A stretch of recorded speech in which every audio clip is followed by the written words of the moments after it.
اللہ تبارک و تعالیٰ کے بندے اللہ سے محبت کرتے، رب کی بارگاہ میں جھکتے، اس کو اپنے دکھ سناتے، اس کے پیارے محبوب صلی اللہ تعالیٰ علیہ وسلم کا وسیلہ لے کے اس کے حضور حاضر ہو جاتے، پیشانیاں سجدوں سے روشن ہوتی۔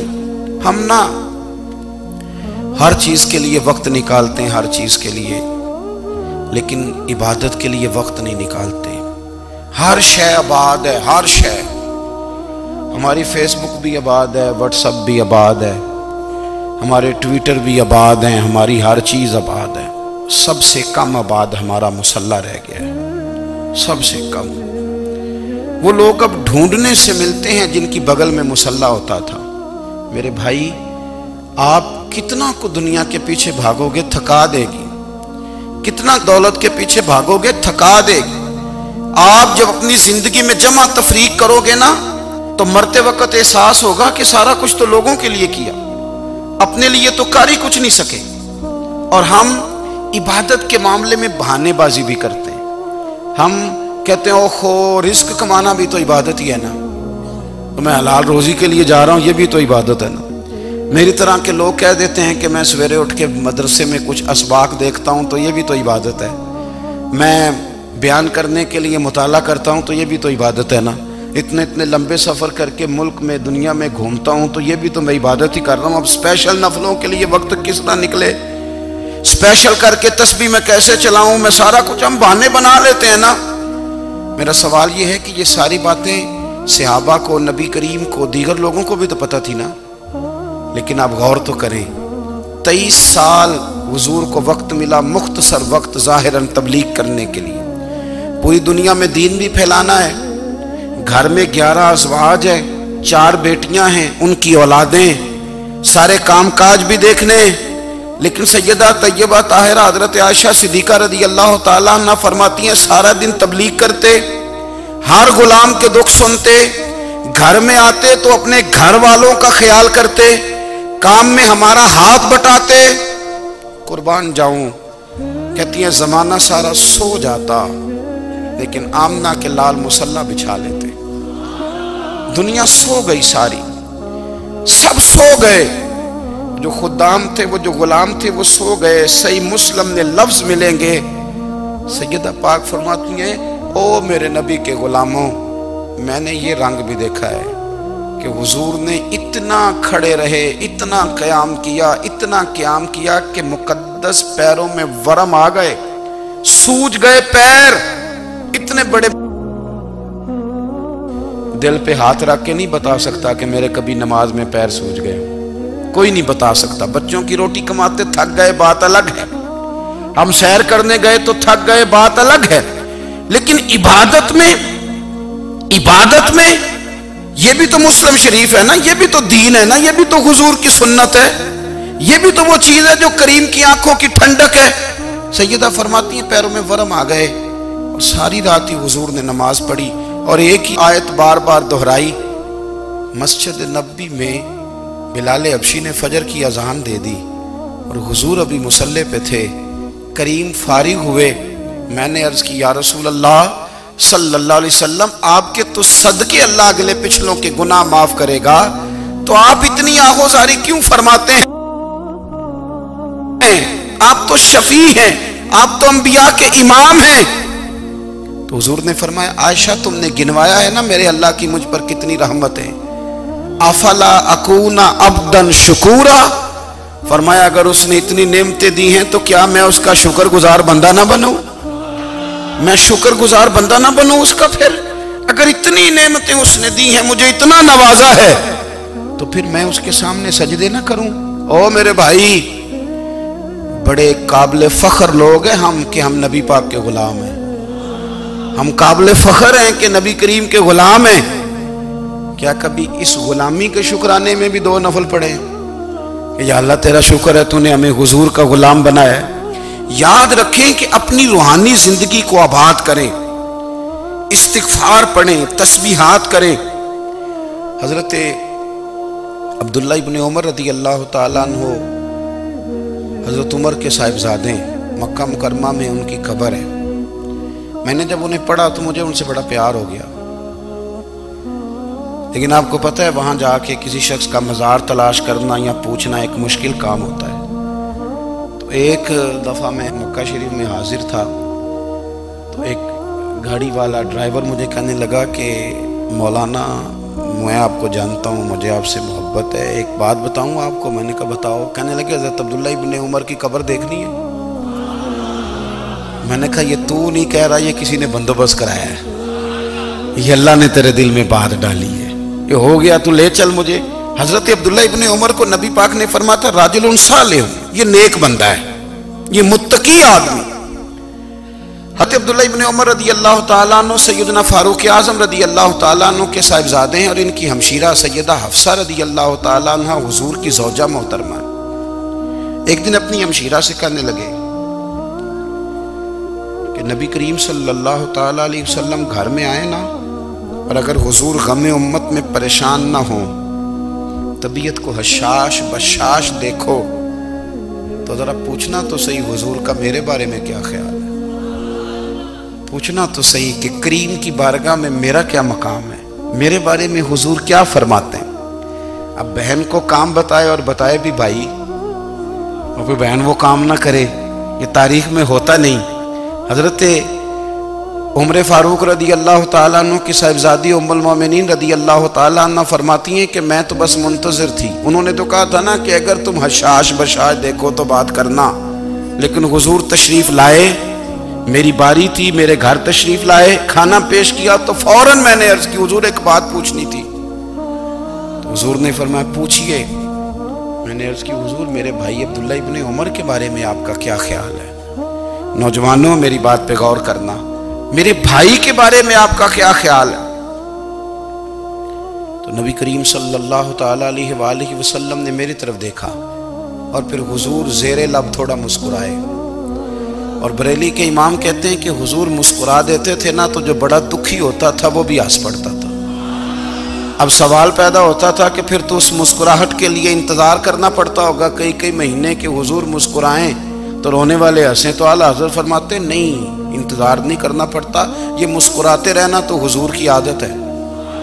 جس کی تسکین سے روتے ہوئے ہنس پڑے، اس تبسم کی عادت پہ لاکھوں سلام۔ یعنی یہ تو عادت ہے حضور کی مسکراتے رہنا، اس کے لیے انتظار نہیں کرنا پڑتا۔ بھائیو آپ خیال رکھیں گے، غور کریں گے، حضرت عبداللہ ابن عمر رضی اللہ تعالیٰ عنہ کے بارے میں پوچھا تو سیدہ فرماتی ہیں کہ نبی کریم صلی اللہ تعالیٰ علیہ وسلم نہ زیر لب مسکرائے اور فرمایا حفصہ تیرا بھائی ہے تو اچھا، لیکن میں نے سنا ہے کہ عشاء کی نماز پڑھتا ہے تو فجر تک سویا ہی رہتا ہے۔ او نوجوانوں، 10 بجے تک سونے کی بات نہیں ہوئی، 9 بجے تک سونے کی بات نہیں ہوئی، 11 بجے اٹھنے کی بات نہیں۔ حضور فرمانے لگے میں نے سنا ہے کہ عشاء کی نماز پڑھ کے سو جاتا ہے اور فجر تک سویا ہی رہتا ہے، اسے چاہیے کہ تہجد کے وقت اٹھا کرے، اللہ کی بارگاہ میں حاضر ہوا کرے، آہوزاری کرے، سجدے کرے، عبادت کرے، اٹھتا ہے اور فجر میں جا کے اٹھتا ہے۔ حضرت جناب حفصہ رضی اللہ تعالیٰ عنہ کہتی ہے میں نے جناب عبداللہ ابن عمر کو پیغام دیا اور میں نے کہا میرے جوان بھائی سن، نبی پاک نے فرمایا ہے تو اچھا پر تہجد میں نہیں اٹھتا، نفل نہیں پڑھتا۔ او میری ملت کے جوانوں، مزہ نہیں آ جاتا جب ساری دنیا سوئی ہو، ساری دنیا، اور بستر بھی گرم ہو اور نیند بھی پورا غلبہ کر رہی ہو، اور اچانک گھنٹی بجے دماغ میں، آنکھ کھلے، گھڑی پہ نظر پڑے، 3:30 4 بجے کا پیغام گھڑی بتائے، اور کوئی چڑھتی جوانی والا اٹھ کے وضو کرے، اور جب وہ مصلی کھول کے بچھائے تو مدینے والے محبوب کہتے ہیں کہ ہر نماز پہ رب ثواب دیتا ہے، اور جو اٹھ کے تہجد کی نماز پڑھے اسے دیکھ کے تو رب مسکراتا ہے، جو اس کی شان کے لائق ہے، جو اس کی شان کے لائق، وہ مسکراتا ہے، خوش ہوتا ہے کہ میرا بندہ تہجد میں اٹھ گیا، وہ مسکراتا ہے۔ کاش ہماری صبحیں کبھی اپنے مالک کے نام ہو جائیں، کاش کے صبح۔ حضرت ابو الحسن رحمۃ اللہ تعالیٰ علیہ حضرت معاذ ابن جبل رضی اللہ تعالیٰ عنہ کے پاس بیٹھا کرتے تھے، فرماتے ہیں ان سے جو پیار بڑھا تو پھر میرا مصلی سے بھی بڑھ گیا۔ تابعی ہیں، فرماتے ہیں صحابی رسول سے محبت ہوئی تو ذکر سے بھی ہو گئی، پھر درود شریف سے بھی ہو گئی، محبت ان سے بڑھی تو پھر اللہ نے مسجد کا پیار بھی بڑھا دیا۔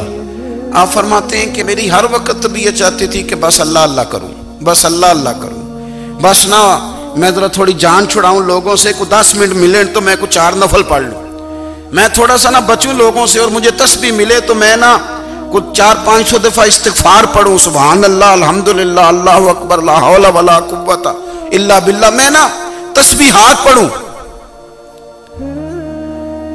فرماتے ہیں کہ بچے تھے گھر میں 6-7، غربت تھی، کام ملتا کوئی نہیں تھا، اور میں کام چور نہیں تھا، کام ڈھونڈتا تھا، پر اللہ کی قدرت کے کام نہیں ملتا تھا۔ فرماتے ہیں کہ میں نے ایک دن اپنی اہلیہ سے کہا کہ آج میں پھر جاتا ہوں کام ڈھونڈنے، تو میری بیوی بڑی فرما بردار تھی، پر اس دن نہ غربت کے ہاتھوں تنگ آ کے کہنے لگی آج نانا کوئی تو چیز لے کے آیا، تو مجھ سے بچوں کی بھوک نہیں دیکھی جاتی، یہ سب روگاں دا روگ محمد جس دا نام غریبی، کنڈ بلا کے لنگ جاندے نہیں دوست یار قریبی، آج نہ کچھ لے کے آیا تو میں بچے لے کے چلی جاؤں گی۔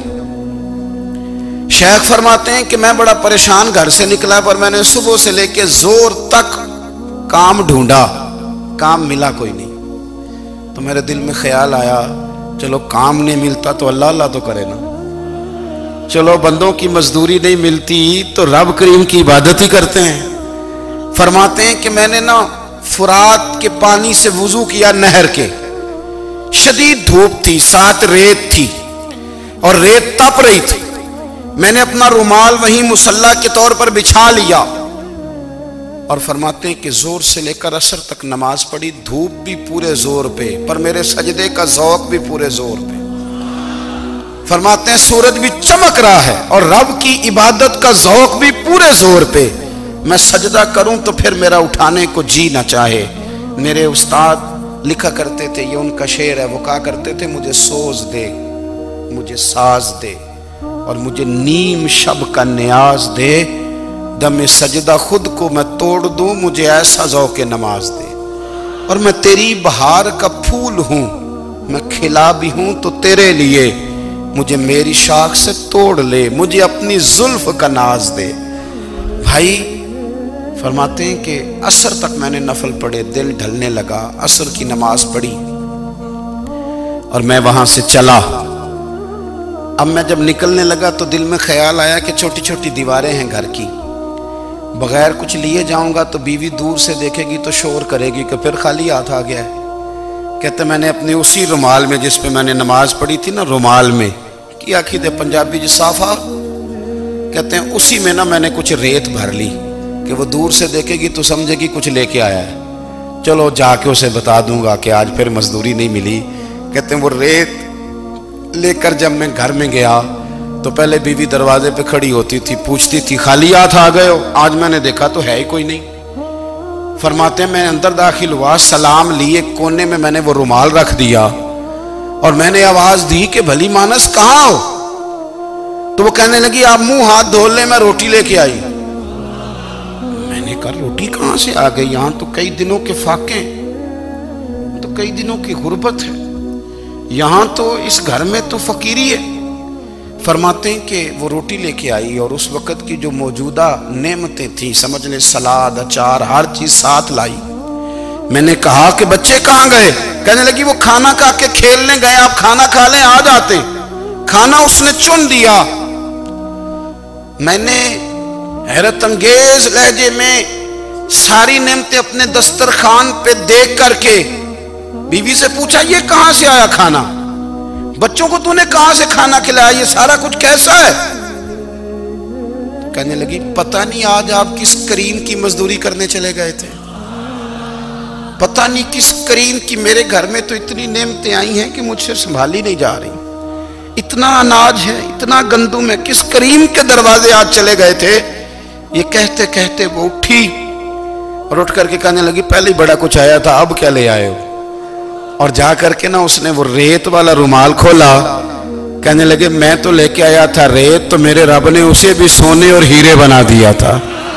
جب آپ کی توجہ اللہ کی جانب، میرے نبی پاک صلی اللہ تعالی علیہ وسلم نے فرمایا ہر چیز اپنے رب سے مانگ، ہر چیز مانگ، ہر چیز مانگ۔ یا رسول اللہ کیا کچھ؟ میرے محبوب نے فرمایا تیرے گھر میں نمک بھی ختم ہو جائے تو وہ بھی اپنے رب سے مانگا کر، تو مانگنا وہ تجھے دے گا، تو اس کی بارگاہ میں کشکول طلب دراز تو کرنا۔ اور ترمذی شریف میں عجیب لفظ ہے، رسول کائنات نے فرمایا، رب کریم فرماتا ہے جب میرا بندہ ہاتھ اٹھاتا ہے نا تو مجھے حیا آتی ہے کہ میں خالی کیسے لوٹا دوں اس کے۔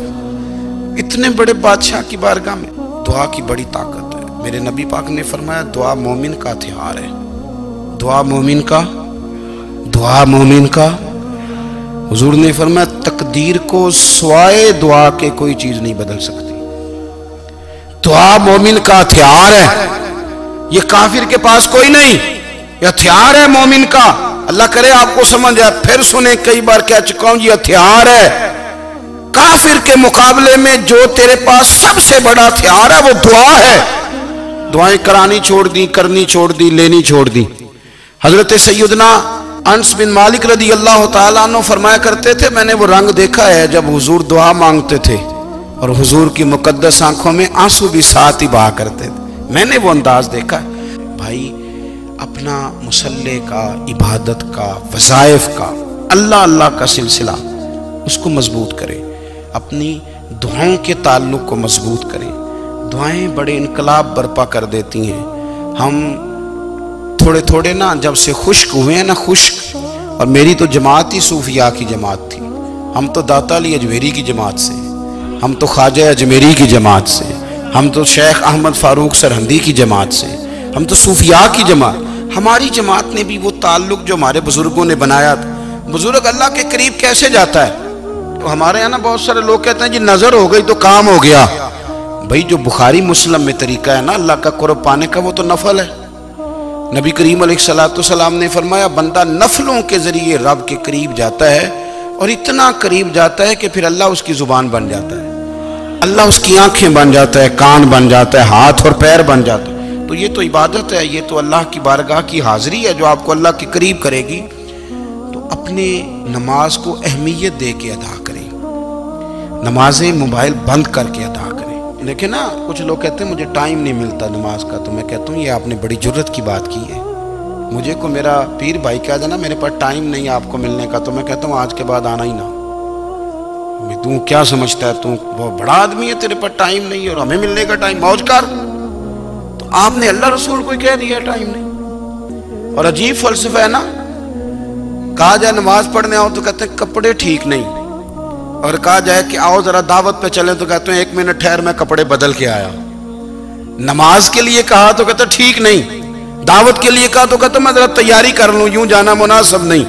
یہ معاملہ ٹھیک نہیں۔ رب تو فرماتا ہے کہ جب تم مسجد میں آ تو زینت اختیار کر کے آ، خوب ذوق سے دعا مانگیں، خوب شوق سے نماز پڑھیں، خوب استغفار کا مزاج بنائیں۔ آپ لوگوں کے بیچ رہ کے سکھ حاصل کرنا چاہتے ہیں،